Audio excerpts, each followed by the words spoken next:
Welcome everybody to episode number 2 of the Just Loans podcast, and this is the first video podcast that I've recorded. I am just sitting in the van though, outside my house, because it's the only place it seems that I can actually get a little bit of peace and quiet. In this episode, we have got a few things that I want to discuss, pre-planned notes, topics. A couple of them are a little bit controversial. I didn't mean for them to be, but I'm going to struggle to probably put them in a way that makes them any less controversial. But either way, we'll get to that. But before we get into that, I just want to mention that this video is sponsored by our travel guide. So if you are looking to do a road trip up to the beautiful country of Scotland, we have instant guides available. 7 of them currently for £6 for they cover basically everywhere that you'd want to go in Scotland. 85 pence per guide. Grab them while you can. They are only going to be on sale at that price for the month of April at this point. So pick them up while you can. Spring is here. What a time to be alive. You forget how pretty it is when stuff's green and not just brown. Like you're driving along motorways and dual carriageways that you drive along all the time, and you're like, how pretty is this? How beautiful is this country that I live in? I don't like the area that I live in terms of the scenery. It's a bit bland, it's a bit boring, just failed. But driving along there when the spring's been and you've been like stuck looking at brown stuff for the last 6 months, it's a delight. Nice young leaves. I'll tell you what isn't a delight though, for some reason, and I don't know why, I've got it on video and it will begin in my most recent video that I'll be putting up soon. We get loads of birds where we live, all sorts. There's barn owls, there's lapwings, there's loads of little birds, there's yellow hammers, which I thought was just someone's budgie that had escaped. Turns out it's an actual thing. They fly all over the place, and we have a bird box on the shed, which is actually behind us. You can see it if you're watching the video one. And on there, every year we get this little sort of family of blue tit that have their little babies in there, and it's cute. And normally, I didn't mind it at all. I think it's lovely. It's good for the kids to see. A new lease of life, a new life being brought into the world. These cute little fat bird things flying all over the place. But what one of them's taken a liking to currently for the last probably 2 weeks now, so it is habitual, it's in there, is the fly land on me wing mirrors of the van and just shit all over it. I don't know what they're doing. I don't know if he's trying to fight because he's looking like he's actually looking at itself. I'm saying he. It can only be a he. No female species of anything would be stupid enough or bored enough or have enough time to just fly somewhere to go and shit on something so then they can fly back. It has to be a bloke. But what he's doing is he's like fluttering into the wing mirror, and I think he's trying to fight himself. I'm not a scientist or an animalologist, if that's a thing, but that's seems to be the behaviour pattern I've noticed. And I don't know what else to try. So currently the van is parked around the back of the house. I've drove it around because we've been doing a clean and all the rest of it. And for the last 2 days while it's been here, the bird is still coming. The same one, I can tell it's him because he looks at us through the window before he does it. He's still coming and doing it. So he's following me van. I'm being targeted. If I was in Scotland, I could probably report this as a hate crime right now. So I'm not sure what to do. I tried folding the wing mirrors in, because in the van I can sort of twist the little knob, and when I turn the engine off, the wing mirrors come in. He still does it. The only difference now is he just shits higher up. He doesn't like look at himself while he's doing it though. I don't know if he's got like a bit of a fetish or something. I'm really not too sure what's actually happening, but I'm not too keen on the behaviour because I've just got like isolated shit patches down me doors. I mean, they are. I wouldn't necessarily say cute, but if I was going to have a shit patch, I'd probably prefer these because they are little. But they are a little bit annoying. So I don't know really what to do. And I know some people will suggest getting a cat, but like cats are not pets. I'm sorry to be the one that breaks this to you, but if you've got a cat, just let it go. It isn't a pet. The only compliment I've ever heard anyone say about having a cat is they'll say, "Oh, he was just like a dog." Well, get a dog. Why would you get a cat? I just didn't. I don't get them. They do not like you, for one. They'll openly slut themselves out to other families if the service you're providing, because it is a service, if the service you're providing isn't quite good enough. There's no loyalty. It's not like a dog. It's not like a dog that he would die for you or he'll comfort you. Like Rufus, my golden retriever, he knows when I'm annoyed, he knows when I'm stressed out, he knows when I'm down. He comes and sits next to you. He has a different face. He just looks different and he acts different because he knows, and he's invested in me as his owner, as his friend. A cat, it's like you've gone to a buffet and you're waiting for them to bring out the thing that there's none left of that you really want. Like it's the dumplings, and there's none left, and you're waiting for the woman. You're like, is she gonna bring me this out? Yeah, excuse me. Where's the dumplings? That's what cats are like. They're just not meant to be for pets. Like I see, most cats. I mean, I've never had a cat, but I've been around people that are stupid enough to have them in the past. Will have like additional families because they're not being provided with the service that they require. That's not right. Like if my kids were whinging on because they wanted something out of the cupboard and I said no, and then they just knocked on next door, went in there, and were like, well, so no, I'm owned 50-50 by Alan next door. I wouldn't accept that. I don't know why you put up with that from a cat. But I would say as well, when you look like dogs, we've took them from like a wolf to what they are now.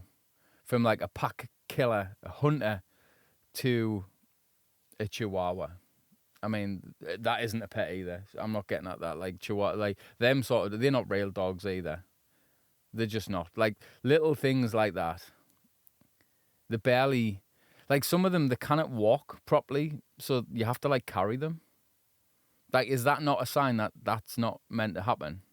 Like, if you just left that out, like if I left me golden retriever outside, he would die, and that's because he's just too lush. He's too nice. He would trust a cunning, probably a cat. He would go and try and catch something for this cat that would persuade him to do it, and then he'd end up dying in some unfortunate event, and then the cat would probably eat him. But he would try. He would have an input. He would assist in something. If I don't know, something happened and all of a sudden humans weren't there anymore, all the chihuahuas, they just get picked by birds. Seagulls would probably eat them. I've seen seagulls do some mad stuff in me time. Seagulls are a crazy creature. If seagulls weren't so common, you would look at them and go, Jesus, look at that. They look like white eagles. If you look at their eyes, they've just got no fear of anything, and they've got yellow eyes and like yellow feet. That's how I know. Like you see a pigeon, you're like, it's got like old men feet. You see a seagull. It's basically like a golden eagle, just a white one. So I wouldn't get a cat. Just not for me. I mean, all they've managed to do really with cats, when you think about it, is they've just made them a bit smaller. We've managed to make them a little bit smaller, but all of the behaviours from the past are still there. They still will, literally out of the box, a cat will try and catch you. It'll try and grab your foot. It will attack you. I mean, how many videos do you see of people just getting like properly fucked up by a cat and then they laugh about it? I'd punch a cat. Like, if a cat come at me like that, I would punch it. Be like, get away from me. You've got no place in my life. Go and be feral. Go next door with Alan. I didn't want you anymore. Like, if me kids come at us like that, I'd probably do the same. Never mind a cat. So, cats out of the question. I don't know what else to do. I don't know whether... I didn't want to go into the lengths of getting, like, wing mirror covers just to stop this cocky little shit trying to make love to me wing mirror while shiting at the same time, or flexing, or fighting me. I don't even know what it is he's doing. I didn't speak bird.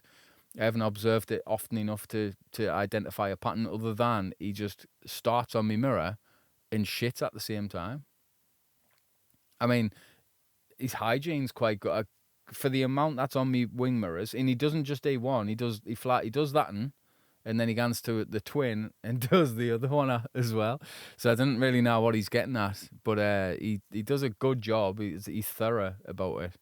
So I don't know what I can actually do about that. I mean, a lot of birds, I would have just presumed they would just shit where they live. Birds don't strike us as a hygiene-rich animal. Like wood pigeons made a nest in the log store behind where this van is at the minute, and they just shite all over. There was just shit everywhere around the nest. Not this. He's got like OCD for cleanliness. He flies out of the nest, shits on two wing mirrors, and then flies back. I'm impressed and at dismay at the same time. So I'm a little bit perplexed as to what to do. I'm not putting them spikes on, that you see that they've got on like CCTV cameras and that in city centres to stop, or on like tourist hotspots to stop pigeons from nesting there. I can't really put them on because he doesn't just sit on the top of the wing mirrors. He flies like on the side next to where the window is as well. He'll like stand there and just look at himself in the mirror.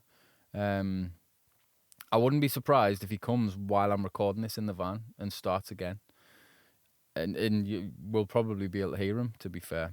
But anyway, what I have been doing though is we've been cleaning the van, because obviously, as you know, if you watch or listen to anything, we use the van loads over the winter. We take the dogs as well. We've got 3 dogs, which is a nightmare, because the whole van just gets minging. If anyone's got a golden retriever, you'll know what I mean. There's like golden retriever, what they're called, what blow, like tumbleweeds. It's like a golden retriever tumbleweed that'll just blow through the house, through the van. You just be sitting there and there's just a little blonde lock of hair that just wisps along in the wind. As normally like one of the kids will come running through the house or something, and there'll just be like a trail of golden retriever fur following them. And we've got one of them robots. She's called Sue.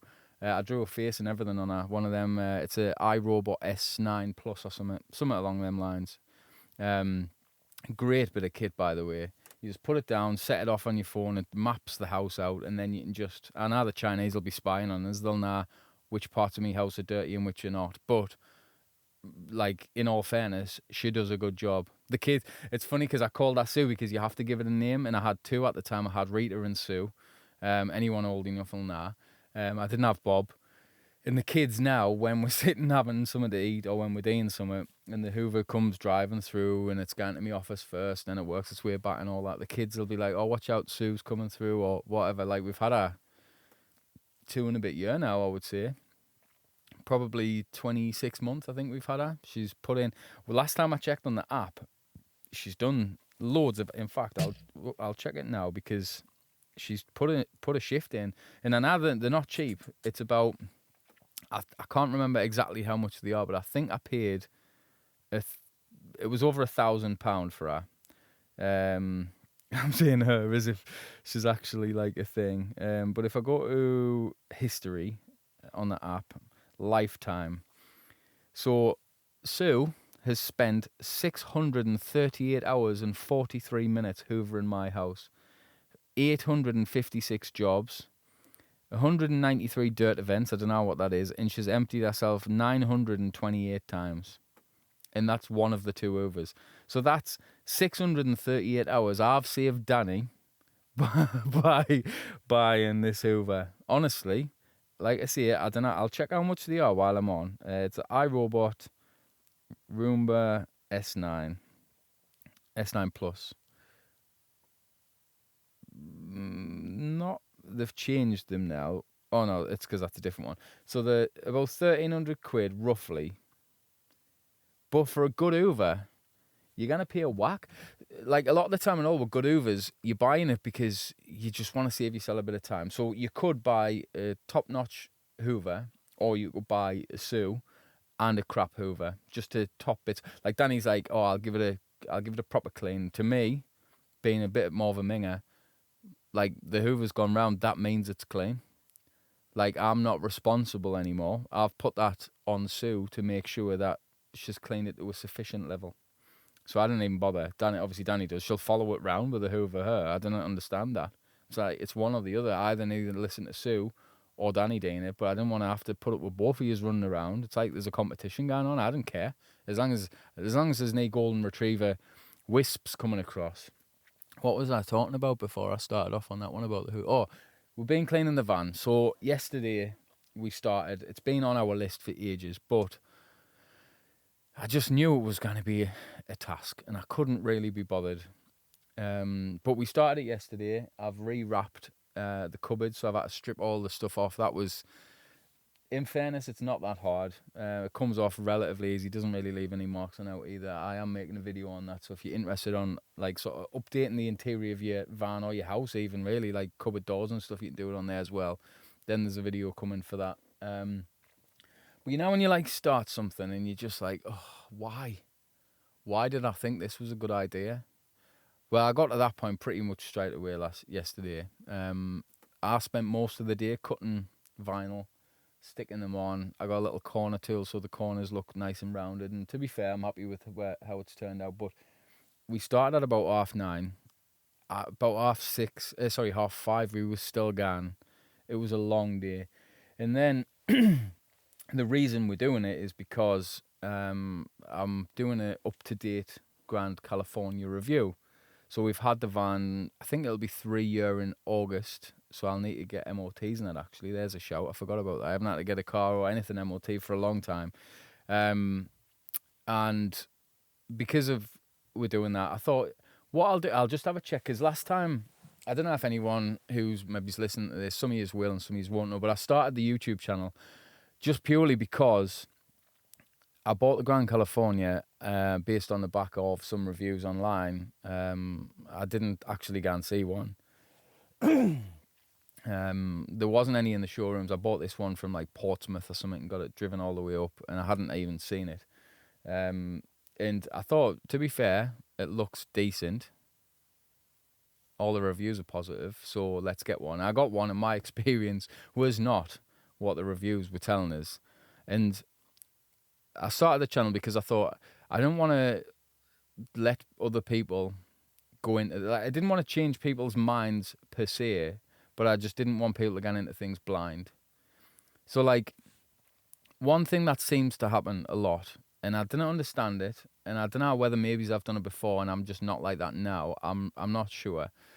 But you know, like if your mate buys a Samsung phone and then all of a sudden all the day is rant on about how Android's better than iPhone, when really no one cares. Like if that's what you like and that's the crack, then that's fine. But then what they'll do is they'll make up, I don't know, like say iPhone as an example. I've got an iPhone. I'm not a fan of like the photos and that like weird effect it puts on your photos. Where loads of people are like, oh no, even though they might know deep down that there's a problem with it in that the camera isn't that great, they'll be like, no, well, Samsungs do that as well. And to be fair, like I prefer how this looks, even if they didn't.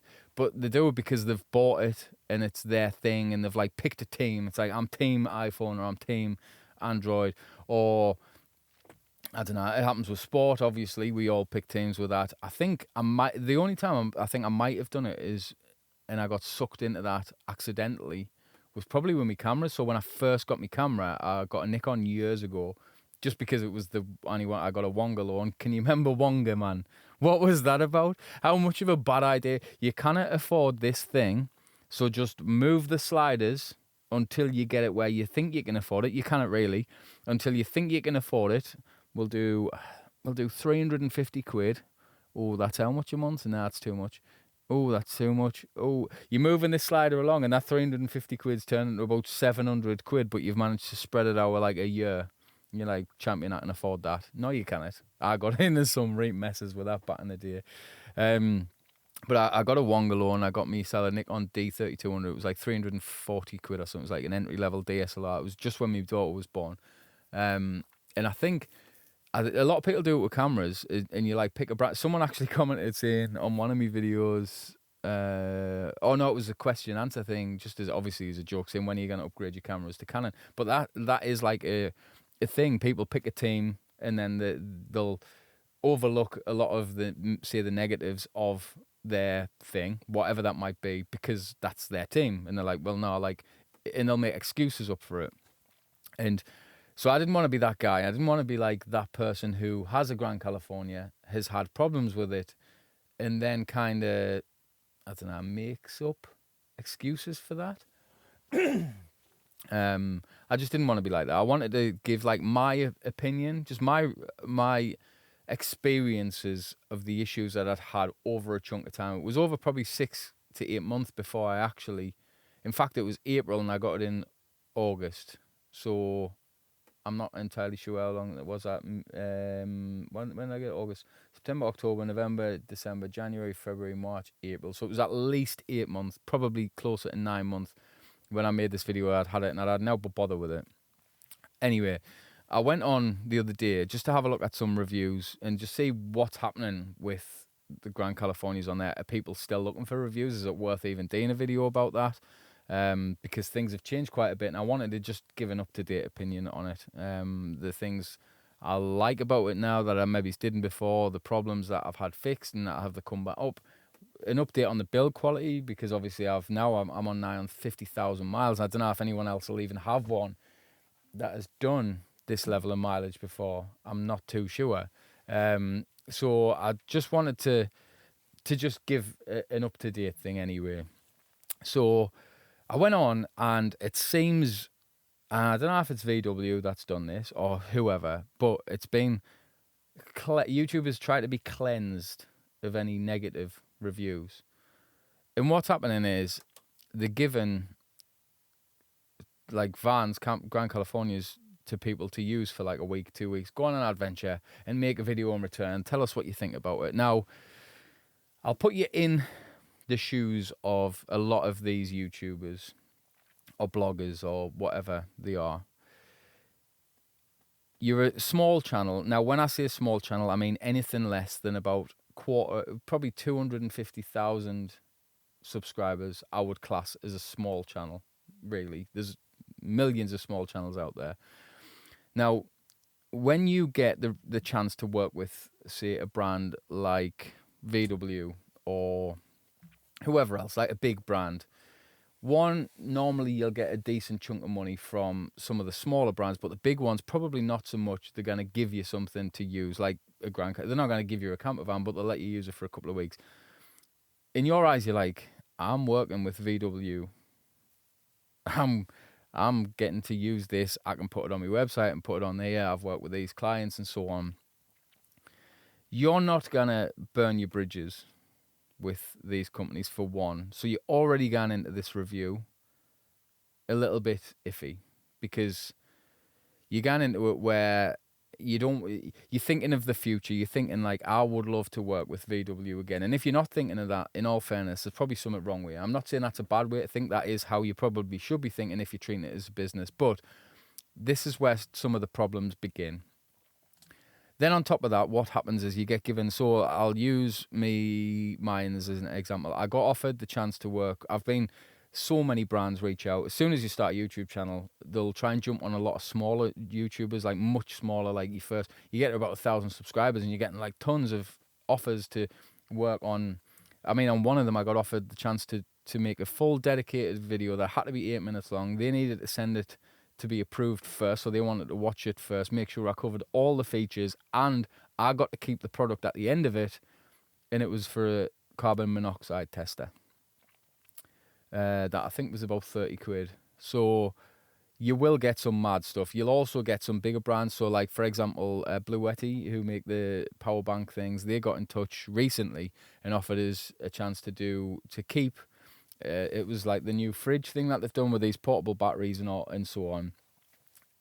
Luckily for me, because we have the travel guides, that is the business. So they enable me to not have to work with brands like that if I don't really want to make that sort of video, because I'm kind of replacing income I could easily get by just getting free products and paid to make these review type videos, or I can sell my own product, and it means I can make the content I want to make, and as long as people keep buying the books, the guides, that kind of thing, then I should be fine.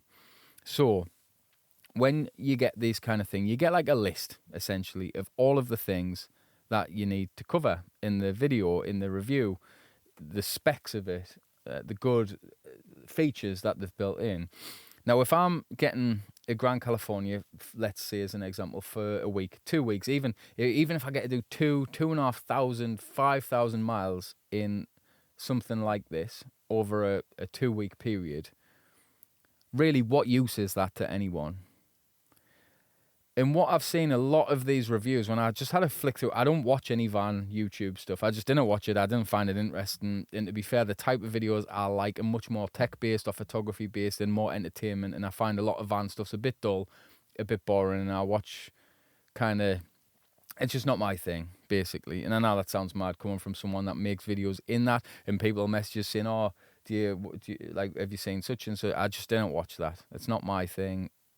And I make that kind of stuff, but I didn't watch others. And I like to try and be as original as I can be. And whenever I watch other people's stuff of anything, I end up replicating a lot of that. So you'll see a lot of my intros specifically. You'll be able to tell what I was watching at the time, whether it was a YouTuber or a film or a series, based on that. So the one where I put on how to find hidden gems and that kind of thing, and I'd done the video with a cool cinematic intro. I'd been watching The Gentleman, the series by Guy Ritchie, I think it is.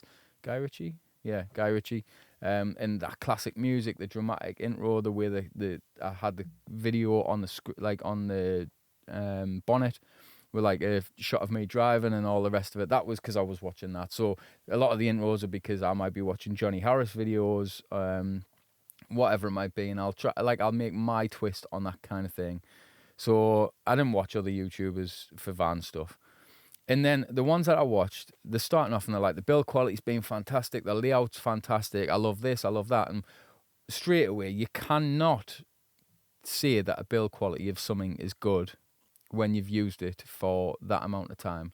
That would be like you coming to my house for 2 weeks, living in it, using all the rooms, doing bits and bobs, and then saying that, oh, the build quality of this house is great.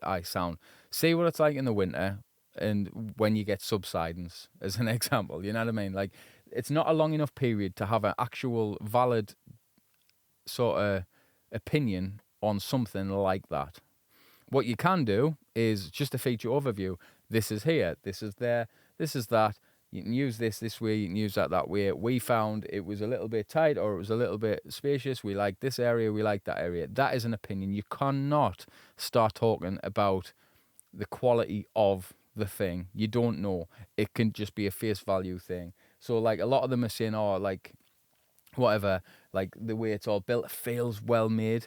Yeah, I didn't see none of them really driving and talking and driving at the same time because the whole thing rattles non-stop. Why do you not do that? A lot of them will then talk about how it's an honest review and this, that, and the other, and they've literally had it for 2 weeks. You cannot have a real opinion or a valid opinion. All you are is a sales brochure for the brand. That's it. That's all you're bringing to the table is an additional level of the features of the van. All the stuff you're told to cover, you have to cover them. I'm sure there's a brief where you need to mention these things because these are the features. You could just get on the VW website and find that out yourself. Them videos are knee good. Now, I know we all get into reviews, whether they're on Amazon or not, with a bias because you're either you've already decided you're going to get it anyway and you're trying to dismiss the bad reviews, or you're trying to convince yourself that you do not want it and you're trying to look for bad reviews because you're not sure whether you really should buy it in the first place. So reviews sometimes are as good as useless. Now, YouTubers, when I'm seeing small YouTubers up to, say, 250,000 or something like that, is because after that, you're probably earning enough and you have enough of a reputation that this kind of...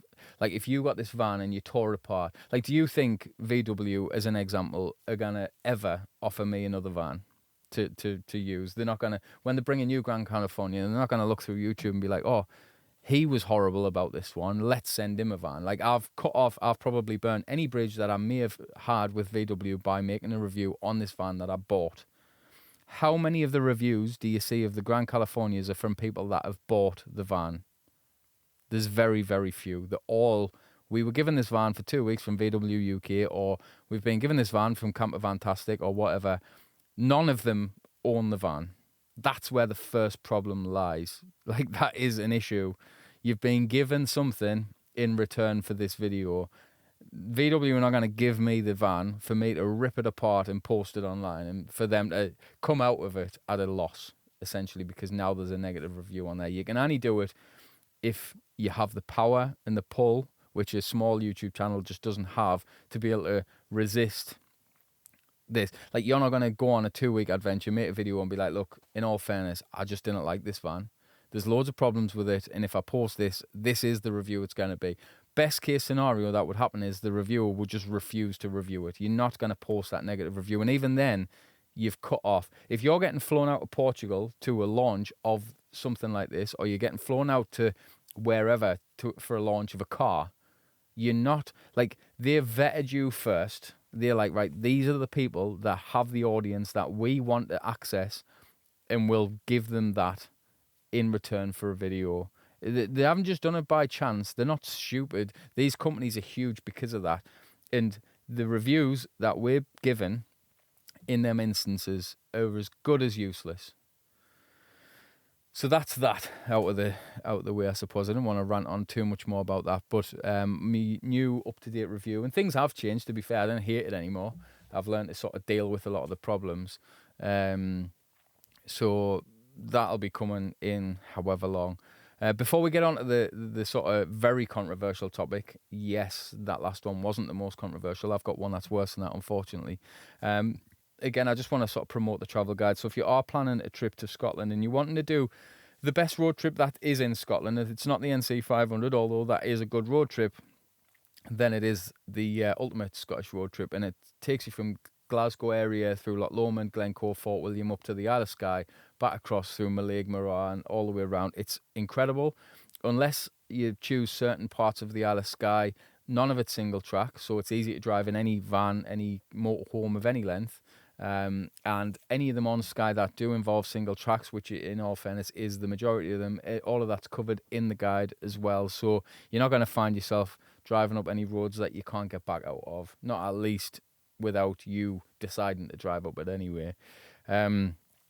So the Ultimate Scottish Road Trip Guide is available at the link in the description. You can also couple that with the NC 500 Improved, so they both kind of overlap each other slightly at one section, so you can join them together and make one incredible road trip. And if you can all the way up there, you might as well head across to the Outer Hebrides as well, because the only two places you can get ferries directly to there is from two locations. That you got Ullapool and you got Uig on Skye. Anyway, the next topic I wanted to discuss is going to be, again, a little bit controversial. I didn't mean to be. And I just want to vocalise it because I'm not sure if I'm feeling this way about it, and I probably shouldn't. Let us have a little drink first. So I'll set the scene. Me and Danny were finishing the photography for the Borderlands 320 travel guide. And we were up near Peebles. We'd been up there for a little while. We were on Park for Night. Again, if you haven't got Park for Night and if you want to do any sort of off-grid stuff, or even if you're not really, Park for Night, it's a free app. We work with them. We've used the app for, well, literally since I got my first van. I love the app. It's great. It's free, and I have the sort of premium one because of us sort of doing bits with them. I've got like an ambassador account because, that's how I roll. But in all fairness, other than the satellite view, I don't know if I really actually use any of the premium features. I'm not sure. But anyway, we found a couple. I'd starred a couple of the park ups that I'd found on there that looked decent near Peebles. Went to the first one, and honestly, it was like the beginning of a roller coaster. Like, the car park was on such an angle that there was no way I could have even with leveling ramps, which I don't have, I would never have been able to get the van level. It was like an off-road track anyway. So that was no good. There was only one other one locally. We went to this one, we pulled in, and I think it might be on the video that we shot actually at the time. And then there's this caravan. Now, this caravan has presumably just claimed a section of this car park. It's got washing outside. It's got gas bottles, like a few of them sitting outside. One of them, I think, had fell over. It had like rubbish bags as if it was waiting for like a skip to come, or like a bin man to come and pick it up. There was like table and chairs. Like this it just decided that this car park was now his car park, or at least the corner of it was. He wasn't taking up all the car park, so it wasn't all bad.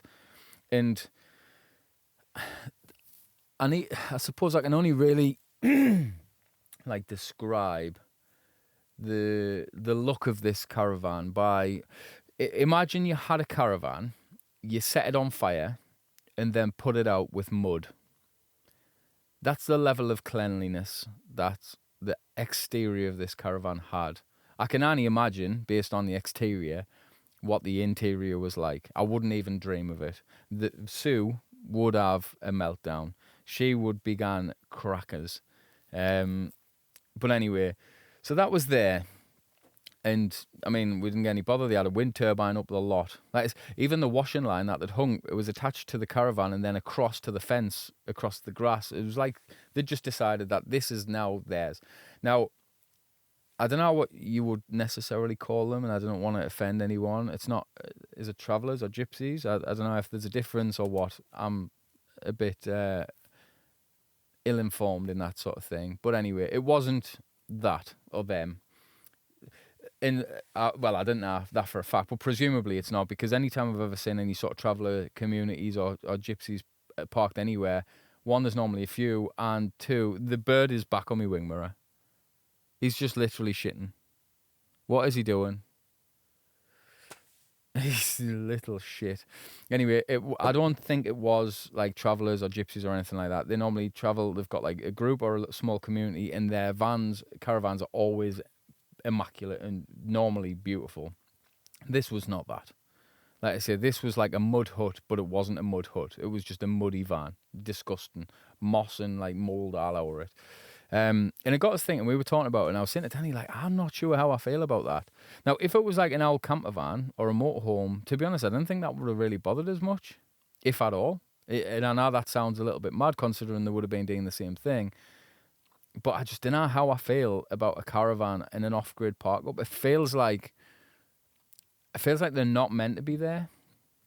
Like with a caravan in comparison to a motorhome or camper van, like a motorhome or camper van can just drive off. At any given time, you could see the little blinds open and it could be off. And that's normally what happens. You will see people that are a little bit flamboyant when they get to these park-ups.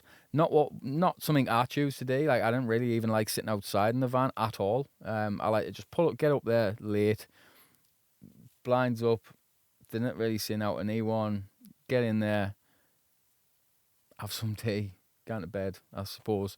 It's rare that we sit outside. I mean, if we sort of bumped out and we sort of bumped into Colin and Scott, had a bit chat outside with them, and like we've done it obviously with Mark and stuff in Aviemore in the winter, but it's rare. I would say 3 or 4 times a year out of the 150 nights that we might spend off grid in a camper van each year do we actually sit outside. So anyway, that's not for me. I'm not judgmental about it. I don't mind people doing it, but I'm not comfortable with it. It feels like I feel like I would be taking the piss a little bit. So I just like to keep myself to myself, get in the van, get the kip, and then move on the next day. It's just, I'm not one to like dwell in a place. I like to have my adventure during the day. I'm not one to like set up camp on a night. I see sort of park ups as a necessity. I need to get in the kip and I need something to eat. So I'm going to park up, eat, sleep, and then move on the next day. And in all fairness, we're too busy to be setting up. And at the end of the day, I can't be chewed to like get all this stuff out the van and then have to put it away. Or at least have to watch Danny put it away. It's tiring.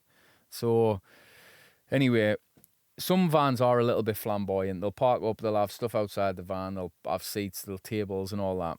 Again, it doesn't really bother us when I say that because it just feels temporary. I look at them and I think, well, they're not going to be there for long. Maybe it's a day or two and then they're going to move. When I see a caravan set up, I think they're going to be there for ages. This is now their land. And it just doesn't sit right. Like for me, if you've got a caravan, you should be at a campsite. I'm not judging you if you're not, but caravans are designed to be set up somewhere for an extended period of time and then you'll move on.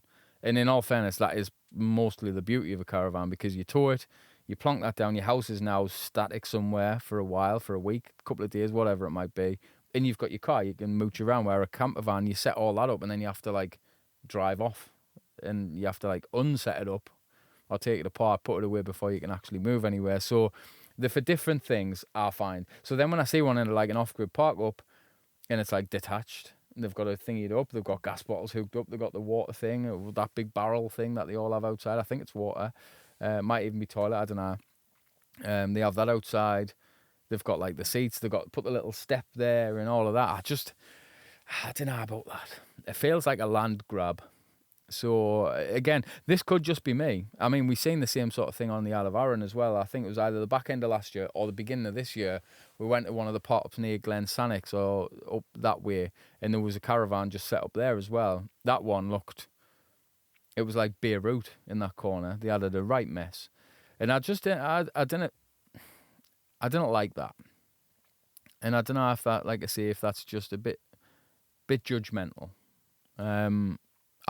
If that was me and I couldn't afford a camper van, or I didn't have a camper van, but I wanted that lifestyle, because for me, I feel like they are two different lifestyles. Like a caravan and a camper van are two different things. If you wanted to travel to places, park up and move on, like the next morning or whatever, and you want to park in off-grid park ups, you need a camper van or a motorhome. You kind of do that in a caravan. And then really, if you want proper nice luxury and you want ease of access at a campsite, you're probably going to want to camp like a caravan, because you can just leave that there. And like if you want to have a base camp set up somewhere and you want to toot backwards and forwards, you can do that in a caravan. You can't really do that very easily in a camper van without having to like take everything apart again. That's what, I didn't even put the awning up, me. I cannot be chewed with that. Like, what's the point? A slight bit of shelter over me heat. For what? If it's rain, I'll just sit in the van. I didn't cook outside either. Loads of people cook outside, and I get things smell in the van a little bit, but like, what's the point in having facilities in the van and then not using them?